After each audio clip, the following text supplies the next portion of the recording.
Je retrouve donc René Villemure, éthicien et conférencier. Alors, bonjour, M. Villemure. Bonjour. On s'était parlé au moment du dévoilement d'une série de publicités des conservateurs il y a quelques semaines de ça, les conservateurs qui misaient sur les attaques contre Justin Trudeau, donc une pub qui était davantage négative. Qu'est-ce que vous pensez de cette publicité lancée aujourd'hui par les libéraux? Ben, la pub des libéraux, définitivement, est plus positive. Il faut leur donner ça, il y a moins d'agressivité et on est sur un ton plus pacifique.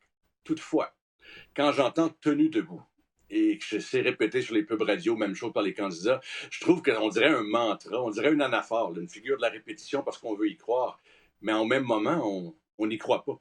Alors, je suis très réservé quant à l'accueil de cette publicité. Qu'est-ce que vous voulez dire quand vous dites on n'y croit pas? Ben, on nous parle d'enjeux, on a baissé l'impôt, on a fait ci, on a fait ça, mais c'est des choses qui sont difficilement constatables. Par contre, il y a l'éléphant dans la pièce, il y a les trous dans le filet, dans les mailles. On ne parle pas d'éthique, on ne parle pas de Lavalin, on ne parle pas de Général Norman, on ne parle pas des promesses qui n'ont pas été tenues, on ne parle pas de l'oléoduc et tout ça, là, des sujets qui sont très matériels pour les Canadiens. Alors, c'est plus difficile de savoir est-ce que 100 par famille a vraiment été à ramener sur le plan de l'impôt versus les autres gros éléphants dont on tait évidemment la présence. Bon, puisque vous parlez de l'éthique, il y a un sondage Nanos pour le compte du Globe and Mail qui nous apprend aujourd'hui que l'éthique gouvernementale, donc l'intégrité du gouvernement, constitue un enjeu prioritaire pour une majorité de Canadiens en vue de la prochaine élection. L'éthique qui est une priorité pour 73 des répondants, selon ce sondage, ça vient devant l'économie, devant l'environnement, devant le commerce avec les États-Unis.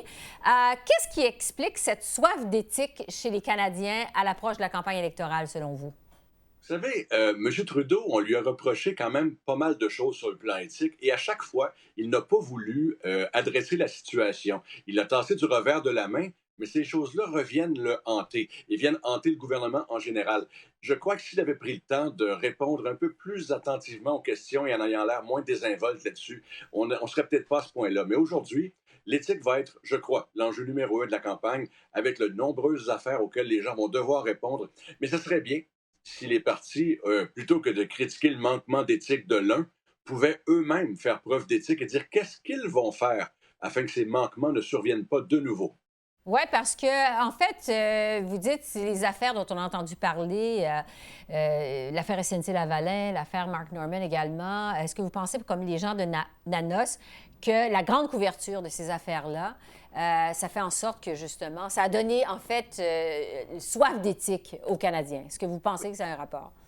Je crois qu'il y a une certaine cause là-dessus. Il y a une immense couverture et justement, le gouvernement aurait pu prendre avantage de cette immense couverture-là pour tenter d'expliquer. Parce que ils n'ont pas expliqué, ils ont tenté de justifier. C'est pas pareil. Mais à quelque part, ils ont manqué le bateau. Oui, les Canadiens sont rendus à un point où ils désirent avoir l'exemplarité chez leur leader et pas seulement l'image de l'exemplarité. Bon, qu'est-ce que ça veut dire, justement, pour les chefs de parti pendant la prochaine campagne électorale qui s'en vient? Ben, je crois que pour les conservateurs, ce serait bien que les trucs négatifs arrêtent parce qu'ils iront nulle part avec ça. On en parlait précédemment, mais on convainc personne autre que sa base avec du négatif. Cependant, voyant les résultats du sondage, voyant la soif des Canadiens pour l'éthique, moi, comme chef de parti, je dirais, voici ce que je vais faire pour redresser la situation. Voici comment je vais combler le manque d'éthique par un capital éthique, justement. Voici ce que je vais faire et non pas dénoncer ce que l'autre a fait. Parce que ça, bon, on va nulle part avec ça non plus. Bon, vous dites que pour les conservateurs, il faut arrêter d'être négatif. Qu'est-ce que ça voudrait dire pour les libéraux, rapidement?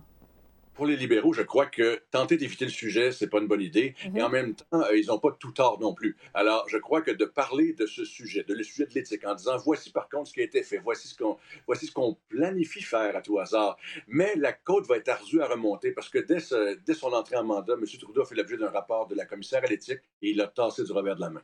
Ouais. Donc, c'est pas un bon exemple. En terminant, il nous reste quelques secondes. Est-ce que c'est nouveau, M. Villemure, que les Canadiens aient soif d'éthique à l'approche d'une campagne électorale? Est-ce que c'est un phénomène récent? Est-ce que c'est nouveau à la lumière de ce que vous avez observé? À la- Pour la campagne électorale, c'est plus nouveau un peu, mais je dirais qu'en général, depuis quelques années, on voit une soif généralisée d'éthique, dont dans la campagne électorale cette fois-ci. Alors, étant donné que c'est un rendez-vous marquant pour l'ensemble de la population, je pense que ça va être un facteur qui va différencier les uns des autres. Alors, ça va être à suivre. Merci beaucoup, René Villemure. Merci. Merci beaucoup.